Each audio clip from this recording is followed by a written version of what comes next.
이 시간 하나님께서 우리에게 주신 생명의 말씀은 마태복음 5장 38절에서 48절까지의 말씀입니다.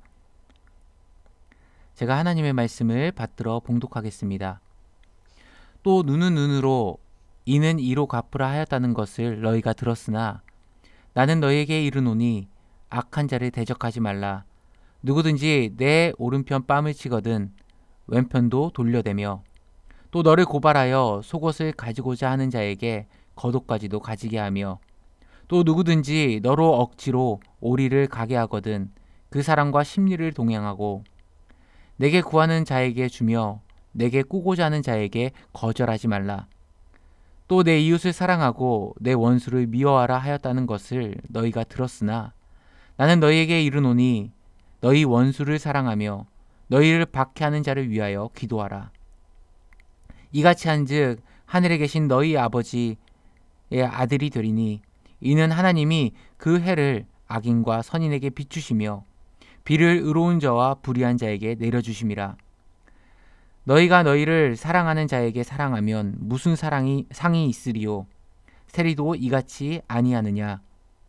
또 너희가 너희 형제에게만 무난하면 남보다 더하는 것이 무엇이냐? 이방인들도 이같이 아니하느냐? 그러므로 하늘에 계신 너희 아버지의 온전하신가 같이 너희도 온전하라. 오늘은 한 차원 더 높은 사랑의 요구라는 제목으로 하나님 말씀 증거하도록 하겠습니다. 기독교는 사랑의 종교입니다. 하나님이 세상을 이처럼 사랑하사 독생자를 주시고 우리의 모든 죄와 허물을 그 상으로 덮으시고 대신 짊어지셨습니다. 그렇게 마치 축구 선수가 축구를 못한다는 게 말이 안 되고 야구 선수가 야구를 못한다는 게 말이 안 되는 것처럼 예수 믿는 사람이 사랑을 못하는 것 자체가 말이 안 되는데 그럼에도 불구하고 하나님의 백성들이 가장 많이 실패하고 실천하지 못하는 영역이 사랑이기도 합니다. 사랑이라는 것은 우리의 믿음에 있어서 기독교 신앙에 있어서 가장 기본이 되는 것이기에 교회가 사랑을 놓친다 그러면 모든 것을 놓치는 겁니다. 우리 신앙도 사랑이 없이 신앙생활한다 그러면 10중8구 마지막에는 그 사랑의 없음으로 인해 울리는 꽹과리같이 요란해지기만 합니다.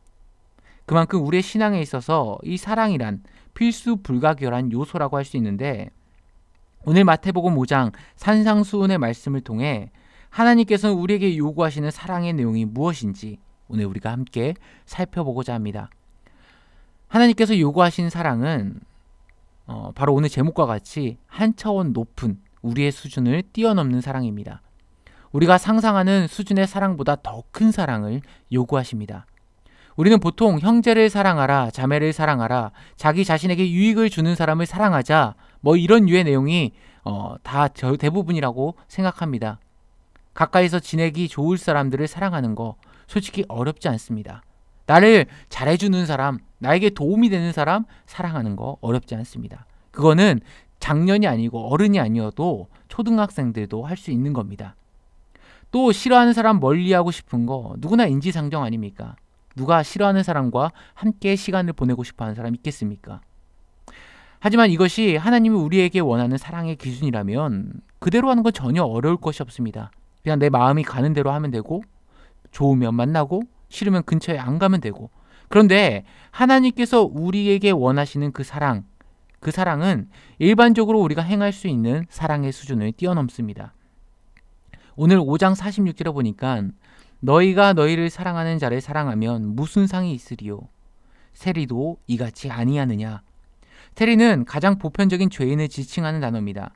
당시 로마는 아주 교묘하고도 가혹한 세금 정책을 폈는데요. 식민지의 자국민을 세리로 임명해서 세금을 걷게 했습니다. 그런데 토지세나 소득세처럼 아예 세액이 결정되어 있는 것은 별 문제가 없었어요. 고정된 세금이기 때문에. 근데 진짜 문제는 관세였습니다. 이 관세는 기준이 없었습니다. 그래서 세리가 개인의 권한으로 관세를 부과했기 때문에 세리와의 친분에 따라서 달라지는 겁니다. 친하면 엄청 싸게 책정을 하고 사이가 좋지 않으면 엄청난 세금을 부과하기도 했습니다. 그래서요, 세리에게 좀 밉보인 사람은 마차의 바퀴수만큼 통행세를 부과하기도 했다라고 고대문헌에 기록되어 있을 정도입니다. 특히 이 관세는 로마 제국에게 일부만 헌납하고 다 개인이 독식했습니다. 그러니 자국민을 착취해서 엄청난 부를 쌓던 사람이 세리였습니다. 세금을 둘러싸고 얼마나 많은 시비가 붙었고 비일비재했겠습니까? 그래서 세리들은 자신의 신변을 보호하고자 하여 요즘으로 치면 조직폭력배와 결탁을 했습니다. 그들을 고용했으니 인건비가 들겠죠. 그래서 더 과도하게 세금을 책정하고, 그래서 당시 유대인들에게 있어서 세리는 철저히 원수이자 동족의 피를 빨아먹는 거머리처럼 여겼습니다. 그러니까 세리하면 어떤 이미지일까요? 상종하지 못할 사람, 본받을 것 없는 사람인데, 그런 사람들도 자기에게 잘하는 사람에게, 자기에게 친절하게 대하는 사람에게는 잘한다라는 겁니다. 또 47절 보면, 또 너희가 너희 형제에게만 무난하면 남보다 더하는 것이 무엇이냐? 이방인들도 이같이 아니하느냐? 당시 문화권에서 가장 도덕성이 낮다고 생각하는 사람이 이방인이 라는 이미지가 있습니다. 예를 들면 그들도 이 정도는 하지 않느냐라는 겁니다. 이 정도 하면서 무슨 너희가 사랑 얘기를 말할 수 있겠느냐, 주님은 말씀하시는 겁니다. 그러시면서 우리에게 요구하시는 하나님의 수준의 사랑을 제시하시는데, 이전 과거 이스라엘 백성이 가지고 있었던 그 율법에 근거한 것은 동형복수법입니다. 눈은 눈으로 갚고 이는 이로 갚아라. 하지만 이것은 피해자가 가해자를 과도하게 복수하는 것을 금지하고 배상으로 동등하게 그 제한함으로써 이 사람에게 무리하게 더 큰 사고를 발생하지 않는, 이 제한하는 긍정적인 측면도 있었지만요, 오늘 예수님께서는 그 제한보다 한 단계 더 높은 수준의 사랑을 이야기하시는데, 그것이 39절 40절에 나옵니다. 나는 너에게 이르노니 악한 자를 대적하지 말라. 누구든지 내 오른편 뺨을 치거든 왼편도 돌려대며, 또 너를 고발하여 속옷을 가지고자 하는 자에게 겉옷까지도 가지게 하며, 자신을 폭행하는 자에게 비폭력으로 반응하라 말씀하십니다. 또 유대인들에게 있어서 겉옷은 생명의 상징인데, 자신의 속옷을 빼앗는 자에게 생명 같은 겉옷도 내어주라 명령하십니다. 또 41절 보면, 누구든지 너로 억지로 오리를 가게 하거든 그 사람과 심리를 동행하고, 당시 로마 군인들은 자신들이 정복한 지역의 국민들에게 강제로 노역을 부역시킬 수 있는 권한이 있었는데요, 1밀리온, 그러니까 2km의 거리를 짐을 옮기기에 노역을 시킬 수 있었습니다.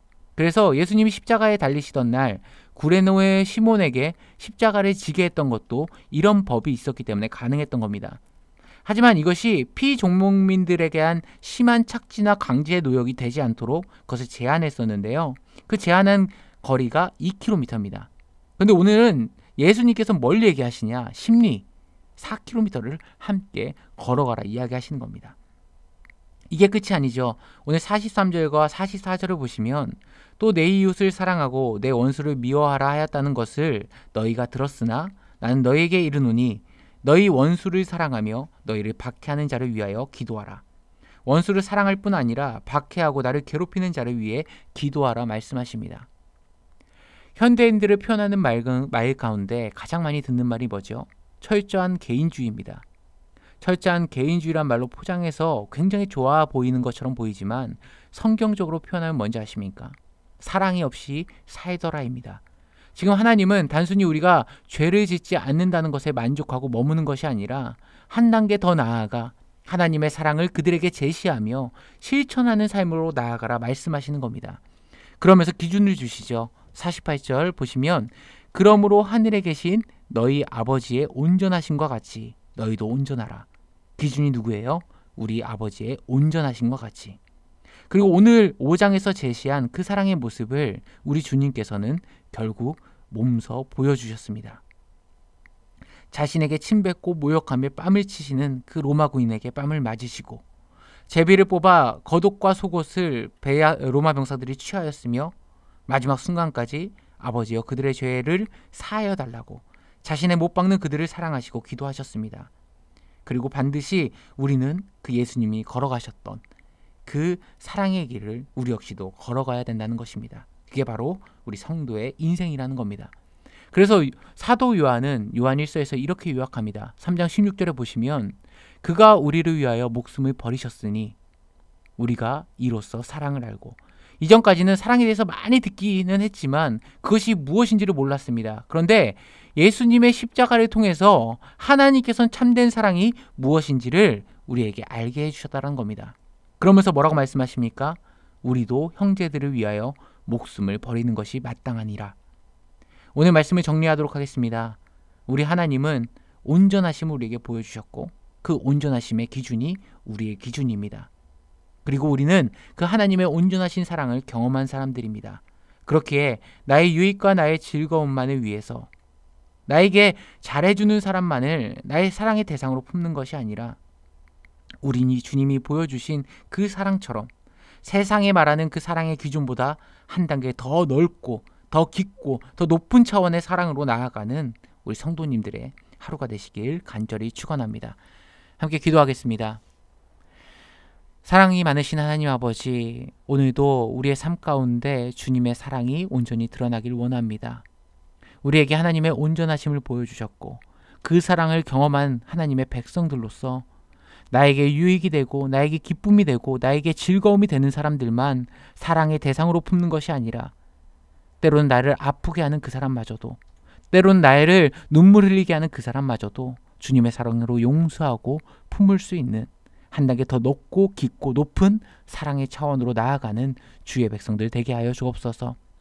매 순간순간마다 하나님께서 도와주시고 인도하심으로 말미암아 우리가 서 있는 그곳에 주님의 온기가 드러나게 하시고 예수님의 성품이 드러나게 하심으로 말미암아 어디를 가서도 내 스스로만을 챙기는 것이 아니라 다른 이를 돌아볼 줄 알고 그 사랑을 행할 줄 아는 주의 백성들 되게 하여 주옵소서. 이 모든 말씀 우리 주 예수 그리스도의 이름으로 기도드리옵나이다. 아멘.